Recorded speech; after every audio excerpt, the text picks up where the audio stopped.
Hello, कैसे हैं आप सब। मैं आपका मेंटर और आप देख रहे हैं लर्निंग विदाउट रूल्स का एक नया और फ्रेश सेशन। एक बार फिर से आपके सामने उपस्थित हुए हैं, साथ लेकर आए हैं कुछ नए वर्ड्स। बढ़ाएंगे आपकी डिक्शनरी में शब्दों की संख्या। बात कर रहे हैं द हिंदू एडिटोरियल वोकैबुलरी की। सेशन को शुरू करेंगे, लेकिन उससे पहले जो लोग इस चैनल पर नए हैं वह और वैसे पुराने लोग जिन्होंने अब तक चैनल को सब्सक्राइब नहीं किया है, प्लीज सब्सक्राइब कर लीजिए। बेल आइकन प्रेस करके नोटिफिकेशन को ऑल पर रखना नहीं भूलेगा, ताकि यहाँ से जो वीडियो अपलोड हो उसकी सूचना आपको मिले और कोई भी सेशन मिस ना हो। लाइक और शेयर करने में कंजूसी नहीं कीजिएगा। साथ में सेशन के दौरान अगर मन में कोई बात रह जाती है, कुछ पूछना हो, तो कमेंट में लिख करके आप उसे साझा जरूर करें। अगले सेशन में उसके आंसर के साथ हम आपके सामने जरूर उपस्थित होंगे। चलिए सेशन की शुरुआत करते हैं। लर्निंग विदाउट रूल्स के सेशन में एक बार फिर से आप सबका तहे दिल से स्वागत है। उम्मीद है आप सब तैयार हैं। तो चलिए सेशन की शुरुआत करते हैं और शुरू वहीं से करेंगे वर्ड ऑफ द डे से। और आज का जो वर्ड ऑफ द डे है बड़ा ही आसान सा शब्द है, ऐसे है मजेदार, मिफ्ट। क्या है? मिफ्ट। अब इसका मतलब ये एडजेक्टिव की तरह प्रयोग होता है और इसका मतलब है अ लिटिल एंग्री और अपसेट। देखिए, अब ऐसा हो गया है ना कि आपके पास एक ही मीनिंग के लिए शब्दों की इतनी वैरायटी है कि आप चाहो तो बार बार जब चाहो तो नए शब्द एक जगह पर लिख सकते हो। अभी इसके पहले मैंने एंग्री और अपसेट के लिए एक पीव शब्द पढ़ाया, फिर टेस्टी शब्द पढ़ाया, उसका भी कहीं ना कहीं मिला जुला करके उतना ही है, चिड़चिड़ा, चिढ़ा हुआ। तो ये जो सेंस है आपको वैरायटी देता है, आप अच्छे से लिख सको, नए शब्दों को चुन करके अपनी भाषा में डाल सको। तो बार बार एक ही चीज का जो प्रयोग कर रहे हो, लिख रहे हो, तो वो जो बोरिंग लग रहा है ना, वो वहां पर खत्म हो जाएगा। एक जो आपके मन में आता है कि लिमिटेशन है यार, अब इसके आगे नहीं बढ़ सकते, इसके आगे बोलेंगे कैसे, कौन सा नया, बस इतना ही बोलना है, कभी कभी ऐसा फील होता है। और मुझे नहीं पता कैसे आप लोगों को ये मजेदार नहीं लगता है। नए नए शब्द सीखने के लिए मिलते हैं, इंग्लिश में इतने सारे शब्द हैं, इतनी वैरायटी है, मुझे जान करके तो बहुत मजा आ रहा है। मजा इसलिए आ रहा है, अगर मजा नहीं आ रहा होता तो देखिए सिलसिला जून से शुरू हुआ था और होने को जनवरी हो गया और 9 तारीख है आज। साथ में क्या है ना कि अगर किसी पैराग्राफ में नए शब्द, जैसे मान लिया मिफ्ट कहीं पर डालेगा, तो अब आपको डिक्शनरी देखने की जरूरत नहीं पड़ेगी। साथ में अगर मान लो कि उस समय ध्यान में अगर वो क्लिक नहीं करता, तो सेंटेंस पढ़ने पर आपको पता चल जाएगा, अरे पढ़ा हुआ है, इसका ये मीनिंग होगा। सिचुएशन देख करके लग रहा है हाँ मैंने पढ़ा है, चिढ़ा हुआ, नाराज, ऐसा अपसेट के सेंस में। तो मैं तो बस यही कहूंगा कि आपको भी देखना चाहिए सबको। अगर आप सेशन पे आ गए हैं तो रुक जाइए, देख करके जाइएगा, भगाइएगा नहीं। चलिए, तो क्या है यहां पर जो वर्ड ऑफ द डे है वो है मिफ्ट। ये एडजेक्टिव की तरह प्रयोग हो रहा है। इसका मतलब है लिटिल एंग्री और अपसेट, मतलब है क्रोधित या नाराज, परेशान या चिढ़ा हुआ। क्या है? क्रोधित या नाराज, परेशान या चिढ़ा हुआ। सिनोनिम की बात करें तो एनोयड, पीव्ड, इरिटेटेड एंड वेक्स्ड। देखिए अभी मैंने चर्चा की, पीव एक शब्द था, देखिए है सिनोनिम में एनोयड, पीव्ड, इरिटेटेड एंड वेक्स्ड। एक अर्थ में मिफ्ट के सिनोनिम के तौर पर प्रयोग करेंगे। एंटोनिम की बात करें तो dilated, pleased, relieved and happy. क्या है? Dilated, pleased, relieved and happy एक अर्थ में मिफ्ट के एंटोनिम के तौर पर हम प्रयोग कर सकते हैं। तो यहां पर जो आज के वर्ड ऑफ द डे के तौर पर रखा गया है वो एक एडजेक्टिव है, मिफ्ट, a little angry और upset, क्रोधित या नाराज, परेशान या चिढ़ा हुआ। सिनोनिम है annoyed, peeved, irritated, vexed। Antonym है delighted, pleased, relieved and happy। Example देख लेते हैं।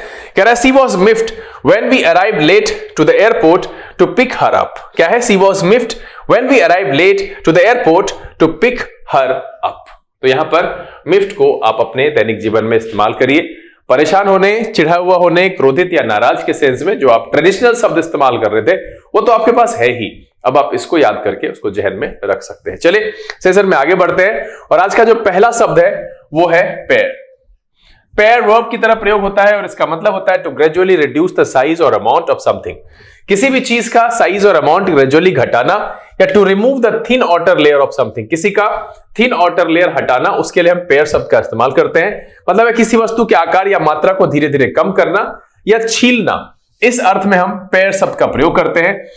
सिनोनिम की बात करें prune, reduce, shave and trim. क्या हो जाएगा? Prune, reduce, shave and trim एक अर्थ में पेयर के सिनोनिम के तौर पर प्रयोग करेंगे। एंटोनिम की बात करें expand, grow, increase and raise. क्या हो जाएगा? Expand, grow, increase and raise एक अर्थ में पेयर के एंटोनिम के तौर पर हम प्रयोग कर सकते हैं। तो इस पेज पर जो पहला शब्द, आज के सेशन का पहला शब्द है वो है pare. To gradually reduce the size or amount of something और to remove the thin outer layer of something, इस अर्थ में हम पेयर का प्रयोग करते हैं। मतलब है किसी वस्तु के आकार या मात्रा को धीरे धीरे कम करना या छीलना, इस अर्थ में हम पेयर शब्द का प्रयोग करते हैं। एग्जाम्पल देख लेते हैं। The training budget has been pared back to a minimum. क्या है?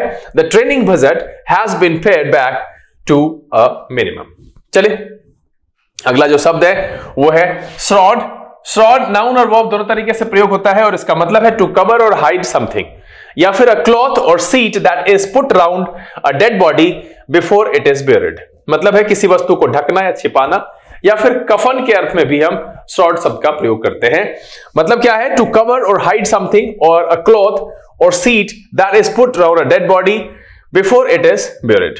किसी वस्तु को ढकना, छिपाना या कफन, इस अर्थ के लिए हम श्रॉड शब्द का प्रयोग करते हैं. सिनोनिम की बात करें, cover, envelope, clock and curtain. क्या हो जाएगा? Cover, envelope, clock and curtain एक अर्थ में श्रॉड के सिनोनिम के तौर पर प्रयोग करेंगे. एंटोनिम की बात करें, डिस्क्लोज, डिस्प्ले एंड डाइवर्स. क्या हो जाएगा? डिस्क्लोज, डिस्प्ले एंड डाइवर्स एक अर्थ में श्रॉड के एंटोनिम के तौर पर हम प्रयोग कर सकते हैं. तो यहां पर इस सेशन में जो दूसरा शब्द है वो है shroud. To cover or hide something और a cloth or sheet that is put around a dead body before it is buried. किसी वस्तु को ढकना या छिपाना या कफन, इस अर्थ में हम श्रॉड शब्द का प्रयोग करते हैं. एग्जांपल देख लेते हैं. कह रहा है everything was covered in a thick shroud of dust. क्या है? Everything was covered in a thick shroud of dust. इस पेज पर जो दो शब्द आया है, पहला है पेयर, मतलब होता है to gradually reduce the size or amount of something और to remove the thin outer layer of something. किसी वस्तु के आकार या मात्रा को धीरे धीरे कम करना या छीलना, इस अर्थ में हम पेयर शब्द का प्रयोग करते हैं. दूसरा है shroud. To cover or hide something और a cloth or sheet that is put around a dead body before it is buried. किसी वस्तु को ढकना या छिपाना या कफन, इस अर्थ में हम श्रॉड शब्द का प्रयोग करते हैं. Everything was covered in a thick shroud of dust. चलिए अगले पेज पर बढ़ते हैं. अगला जो शब्द है वो है फॉन्ट. फॉन्ट नाउन की तरह प्रयोग होता है और इसका मतलब होता है the place where something important comes from. क्या है? The place where something important comes from. मतलब है स्रोत, कि वो जगह जहां से कुछ आता है, किसी चीज का सोर्स. क्या है? फॉन्ट का मतलब है the place where something important comes from. इस अर्थ में हम प्रयोग करते हैं फॉन्ट का. सिनोनिम की बात करें, root, origin, source and inception. क्या हो जाएगा? Root, origin, source and inception एक अर्थ में फॉन्ट के सिनोनिम के तौर पर प्रयोग करेंगे. एंटोनिम की बात करें, result, effect, and and conclusion. क्या हो जाएगा? Result, effect, and and conclusion एक अर्थ में फॉन्ट के एंटोनिम के तौर पर प्रयोग किया जा सकता है. तो इस पेज पर जो पहला शब्द है वो है font. The place where something important comes from, यानी कि स्रोत, इस अर्थ में हम फॉन्ट शब्द का प्रयोग करते हैं. सिनोनिम क्या है? Root, origin, source and inception. Antonym है result, effect, and and conclusion एक अर्थ में फॉन्ट के एंटोनिम के तौर पर हम प्रयोग कर सकते हैं. एग्जांपल देख लेते हैं. कह रहा है she treats him as if he were the font of all knowledge. क्या है? She treats him as if he were the font of all knowledge. चलिए अगला जो शब्द है वो है हेडी. हेडी एडजेक्टिव की तरह प्रयोग होता है और इसका मतलब होता है affecting the sense strongly but pleasantly, making someone feel excited, confident, happy etcetera. ये पहला मीनिंग है. दूसरा है excited in a way that makes you do things without worrying about the possible result. मतलब है इंद्रियों को प्रभावित करने वाला, उत्तेजित एवं खुश करने वाला, उत्तेजक, मादक. ये पहला मीनिंग है. और बिना सोचे समझे काम करने वाला व्यक्ति, उतावला, इस अर्थ में हम हेडी शब्द का प्रयोग करते हैं. यहां से ये इसका दूसरा सेंस है कि बिना सोचे समझे काम करने वाला, उतावला, हेडी, यानी किसी भी जो पॉसिबल रिजल्ट है उसको सोचे बिना किसी काम को करना, वो भी आवेश में आकर के कर देना, उसको हम कहते हैं Heidi. Affecting the sense strongly but pleasantly, making someone feel excited, confident, happy एक अर्थ में प्रयोग करते हैं. दूसरा है excited in a way that makes you do things without worrying about the possible results. Synonym देख लेते हैं. Exciting, accelerating and potent. क्या हो जाएगा? एक्साइटिंग, एक्सिलरेटिंग एंड पोटेंट एक अर्थ में हेडी के सिनोनिम के तौर पर प्रयोग करते हैं. एंटोनिम की बात करें, बोरिंग, अनएक्साइटिंग एंड लैकलस्टर. क्या हो जाएगा? बोरिंग, अनएक्साइटिंग एंड लैकलस्टर एक अर्थ में हेडी के एंटोनिम के तौर पर प्रयोग किया जा सकता है. तो इस पेज पर जो दूसरा शब्द है वो है heady. Affecting the sense strongly but pleasantly, making someone feel excited, confident, happy, etc. और excited in a way that makes you do things without worrying about the possible results. इस अर्थ में हम हेडी शब्द का प्रयोग करते हैं. इंद्रियों को प्रभावित करने वाला, उत्तेजित एवं खुश करने वाला, उत्तेजक, मादक या बिना सोचे समझे काम करने वाला व्यक्ति, उतावला, इस अर्थ में हम हेडी शब्द का प्रयोग करते हैं. एग्जाम्पल देख लेते हैं. कह रहा है he felt heady with the success of his show. क्या है? he felt heady with the success of his show. इस पेज पर भी दो शब्द है. पहला है फॉन्ट.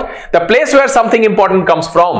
क्या है? The place where something important comes from, यानी कि स्रोत। दूसरा है heady, affecting the sense strongly but pleasantly, making someone feel excited, confident, happy etcetera, और excited in a way that makes you do things without worrying about the possible results. मतलब है, एक तो पहला मीनिंग है इंद्रियों को प्रभावित करने वाला, उत्तेजित एवं खुश करने वाला, उत्तेजक, मादक। दूसरा है बिना सोचे समझे काम करने वाला व्यक्ति या उतावला। इस अर्थ में हम हेडी शब्द का प्रयोग करते हैं। चले, अगला जो शब्द है वो है कंपेल। बहुत कॉमनली यूज्ड है, जानते होंगे आप। Compel, to force or oblige somebody to do something, मतलब है किसी को कुछ करने के लिए बाध्य करना या विवश करना। बाध्य करना कंपेल का मतलब होता है मजबूर करना, विवश करना। इस अर्थ में हम कंपेल शब्द का प्रयोग करते हैं। सिनोनिम की बात करें, कोर्स, फोर्स, ऑब्लिगेट। क्या है? कोर्स, फोर्स एंड ऑब्लिगेट एक अर्थ में कंपेल के सिनोनिम के तौर पर प्रयोग करेंगे। एंटोनिम की बात करें, let, allow, permit and induce. क्या हो जाएगा? Let, allow, permit and induce एक अर्थ में कंपेल के एंटोनिम के तौर पर प्रयोग किया जा सकता है। इस पेज का जो पहला शब्द है वो है compel, to force or oblige somebody to do something, कुछ करने के लिए किसी को बाध्य या विवश करना। इस अर्थ में हम कंपेल शब्द का प्रयोग करते हैं। एग्जांपल देख लेते हैं। I felt compelled to tell her what I really thought of her. क्या है? I felt compelled to tell her what I really thought of her. चलिए अगला शब्द देखते हैं। यह है ब्लाइट। ये भी कॉमनली यूज्ड है, चूंकि ये लिस्ट में नहीं था, ये वर्ब और नाउन की तरह इस्तेमाल होता है। इसका मतलब है टू स्पॉइल और damage something especially by causing a lot of problems, मतलब है किसी प्रॉब्लम को क्रिएट करके किसी को स्पॉइल या डैमेज करना।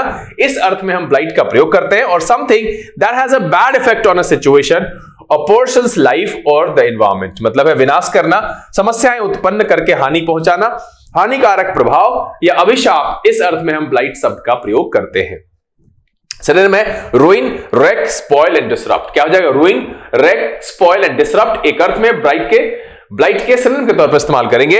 एंटोनिम की बात करें, असिस्ट, बिल्ड एंड कॉम्प्लीमेंट। क्या हो जाएगा? असिस्ट, बिल्ड एंड कॉम्प्लीमेंट एक अर्थ में ब्लाइट के एंटोनिम के तौर पर हम प्रयोग कर सकते हैं। तो यहां पर इस पेज का जो दूसरा शब्द है वो है ब्लाइट, टू स्पॉइल और damage something especially by causing a lot of problems और something that has a bad effect on situation, a person's life और द एनवायरमेंट। इस अर्थ में हम ब्लाइट शब्द का प्रयोग करते हैं। विनाश करना, समस्याएं उत्पन्न कर हानि पहुंचाना, हानिकारक प्रभाव या अभिशाप। इस अर्थ में ब्लाइट का प्रयोग किया जाता है। एग्जाम्पल देख लेते हैं। His arrival cast a blight on the wedding day। क्या है? His arrival cast a blight on the wedding day। यहां पर जो दो शब्द है इस पेज पर, पहला है compel, to force or oblige somebody to do something, कुछ करने के लिए किसी को बाध्य या विवश करना। इस अर्थ में कंपेल शब्द का प्रयोग करते हैं। दूसरा है blight, to spoil or damage something especially by causing a lot of problems or something that has a bad effect on situation, a person's life or the environment। इस अर्थ में हम प्रयोग करते हैं ब्लाइट का। विनाश करना, समस्याएं उत्पन्न करके हानि पहुंचाना या हानिकारक प्रभाव या अभिशाप। इस अर्थ में ब्लाइट का प्रयोग किया जाता है। चले अगला जो शब्द है वो है वेन। ये नाउन की तरह प्रयोग होता है और इसका एक मीनिंग आपको बखूबी पता है, और क्या पता है वो कमेंट में लिख करके मुझे बताइएगा जरूर। यहां वेन का मतलब है अ पर्टिकुलर स्टाइल और क्वालिटी और अ स्टाइल और टेम्पररी मूड, मतलब है विशेष शैली या गुण या मनोदशा। इस अर्थ में हम भी वेन का प्रयोग करते हैं। वेन का प्रयोग दूसरे अर्थ में भी होता है, मैंने कहा कमेंट में लिख करके बताइएगा। और हाँ, एक और चीज है कि फिर से मैं कह रहा हूं कि आज के सेशन का फेवरेट दो वर्ड, इस पूरे जितने भी वर्ड्स मैं पढ़ाऊंगा इसमें से दो जो आपको पसंद आए वो कमेंट में जरूर लिखिएगा कि कौन कौन सा शब्द है और क्यों पसंद आया है। एक छोटा सा बात, क्यों पसंद आया जरूर लिखिएगा। मुझे ऐसे अंदाजा रहता है कि आपको कौन सा शब्द पसंद आएगा और आप किस आधार पर चुनेंगे, लेकिन फिर भी आप सबसे मैं चाहता हूं कि जितने भी देखने वाले सब्सक्राइबर्स हैं आप बताओ कि आपको इसमें से कौन सा शब्द सबसे मजेदार लगा। दो बेहतर।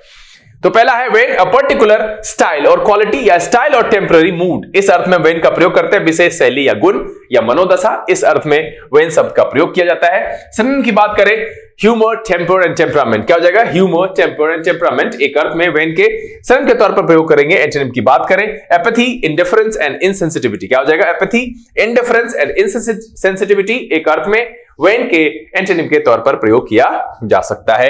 एग्जाम्पल देख लेते हैं। After a humorous beginning the programme continued in a more serious vein. क्या है? After a humorous beginning the programme continued in a more serious vein. क्या है? After a humorous beginning the programme continued in a more serious vein. यहां पर इस page का जो पहला शब्द है वो है वेन, अ पर्टिकुलर स्टाइल और क्वालिटी और अ स्टाइल और अ टेम्पररी मूड, विशेष शैली, गुण या मनोदशा। एक बार फिर से एग्जांपल सुन लीजिए। After a humorous beginning the programme continued in a more serious way.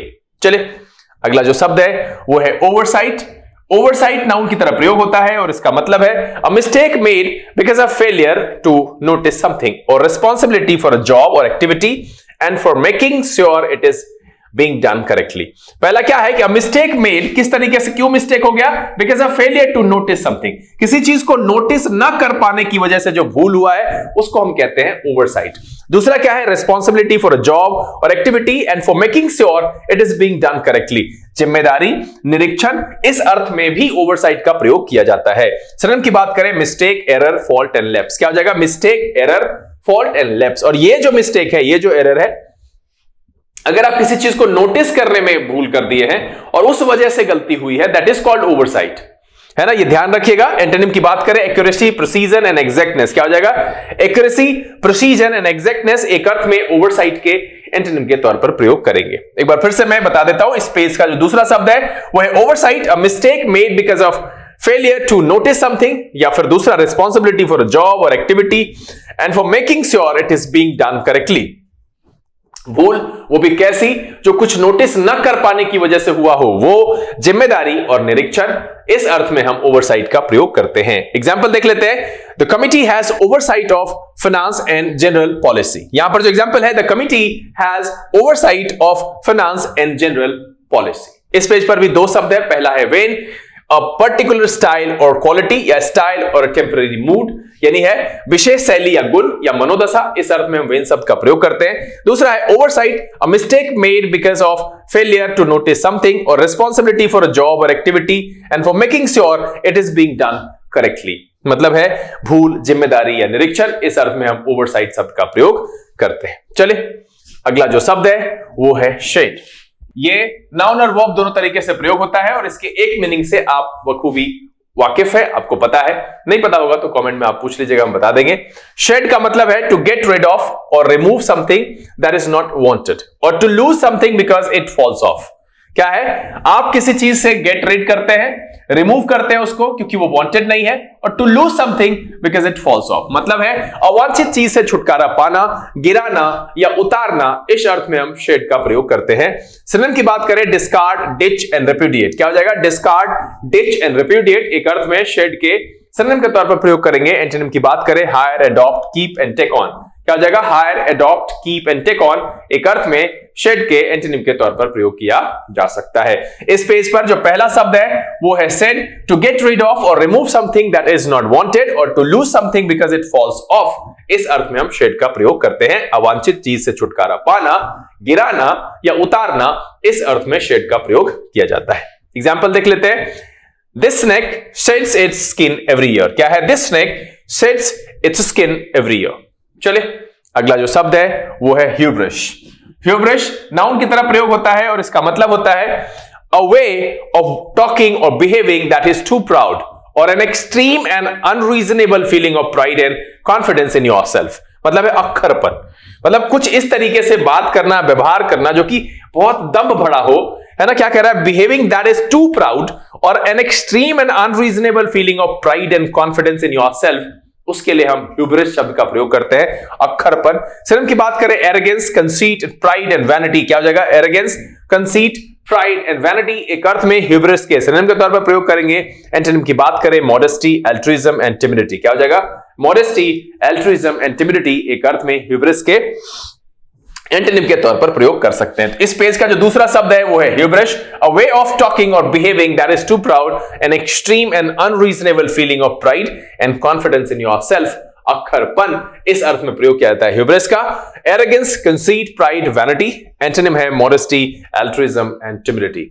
Example देख लेते हैं। He was punished for his hubris. क्या है? He was punished for his hubris. यहां पर इस पेज पर दो शब्द है। पहला है shed, to get rid of और remove something that is not wanted, और to lose something because it falls off, अवांछित चीजों से छुटकारा पाना, गिराना, उतारना, इस अर्थ में हम शेड शब्द का प्रयोग करते हैं। दूसरा है hubris, a way of talking और behaving that is too proud और an extreme and unreasonable feeling of pride and confidence in yourself, अक्खरपन, इस अर्थ में हम ह्यूब्रिश शब्द का प्रयोग करते हैं।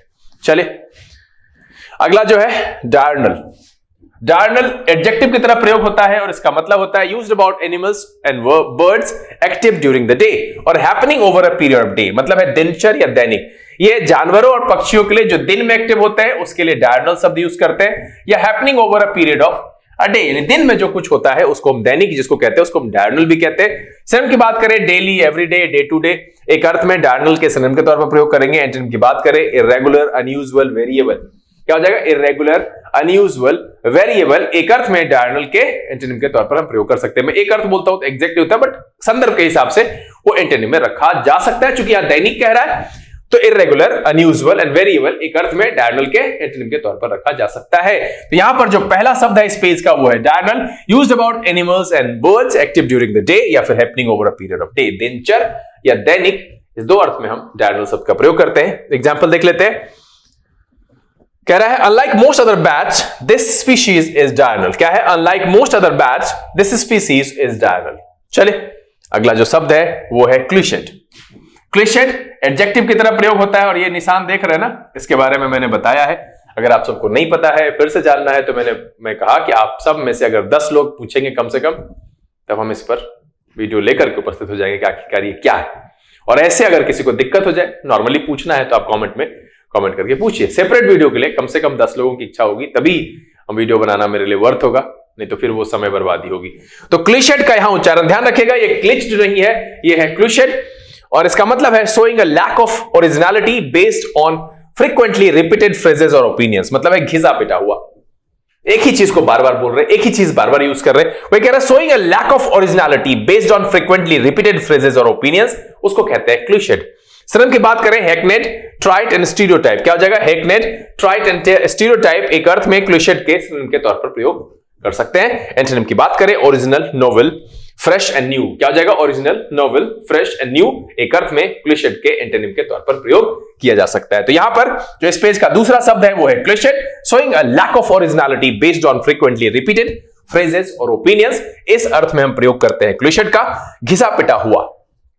एग्जाम्पल देख लेते हैं। He made some cliched remark, क्या है? He made some cliched remark, he made some cliched remark। इस पेज पर दो शब्द डायरनल, पहला है used about animals and birds active during the day और happening over a period of a day, इस अर्थ में हम डायरनल शब्द का प्रयोग करते हैं, दिनचर और दैनिक। दूसरा है clichéd, showing a lack of originality based on frequently repeated phrases और opinions, इस अर्थ में हम प्रयोग करते हैं क्लिशेड का, मतलब है he made some cliched remark।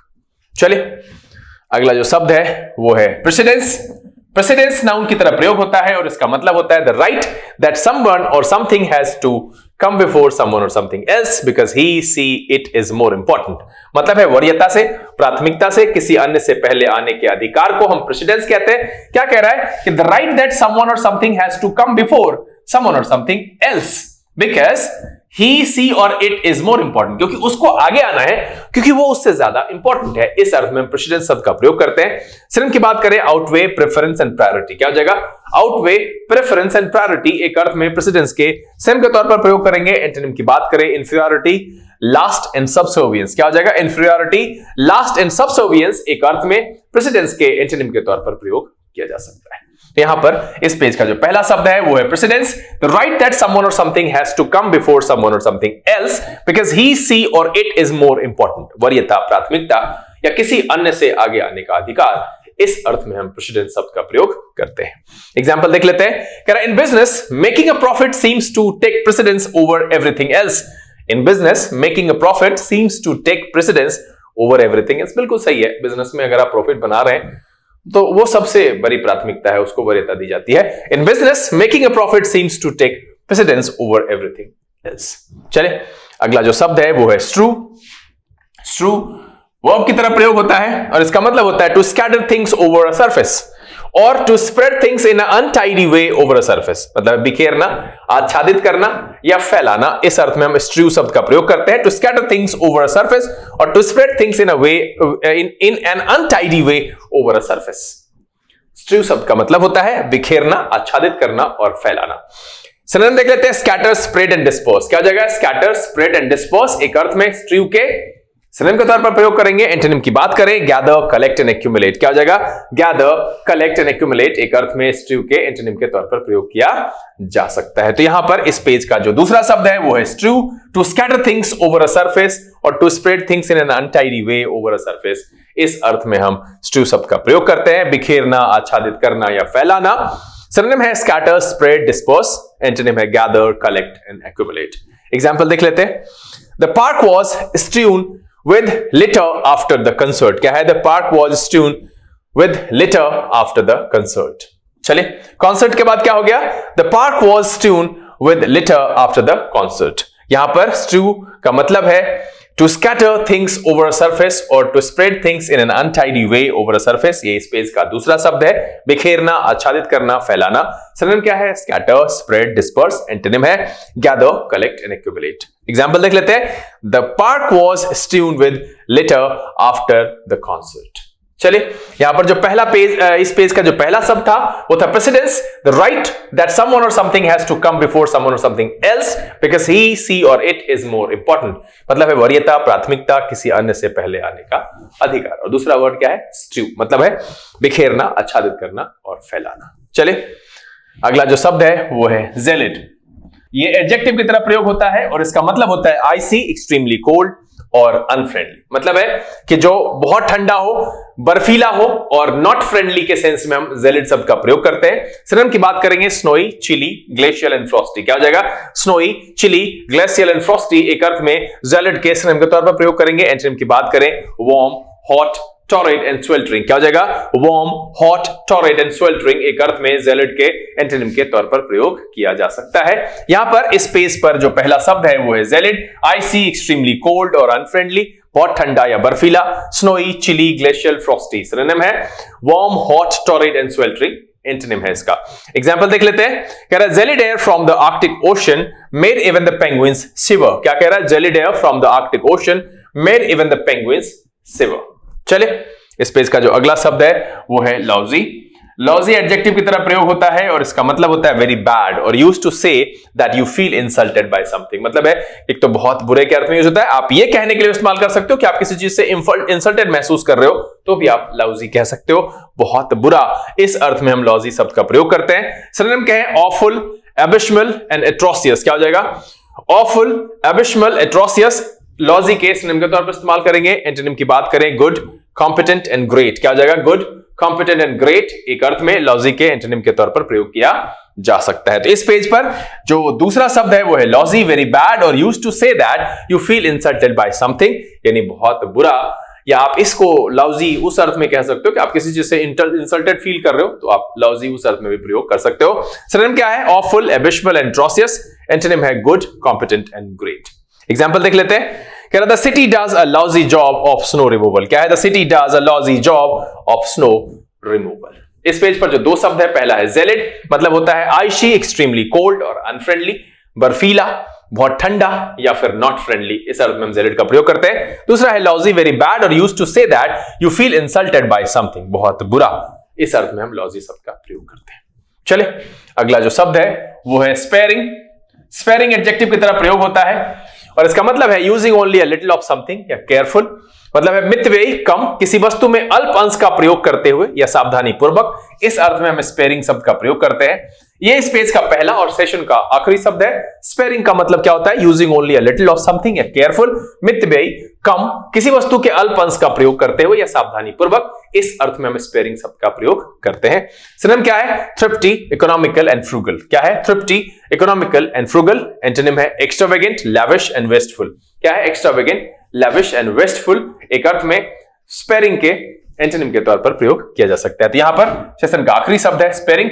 Using only a little of something और केयरफुल, मितव्ययी, कम, किसी वस्तु के अल्प अंश का प्रयोग करते हुए या सावधानी पूर्वक। इस अर्थ में हम स्पेयरिंग शब्द का प्रयोग करते हैं। सिनोनिम क्या है? Thrifty, economical and frugal. Antonym है एक्स्ट्रावेगेंट, लैविश एंड वेस्टफुल।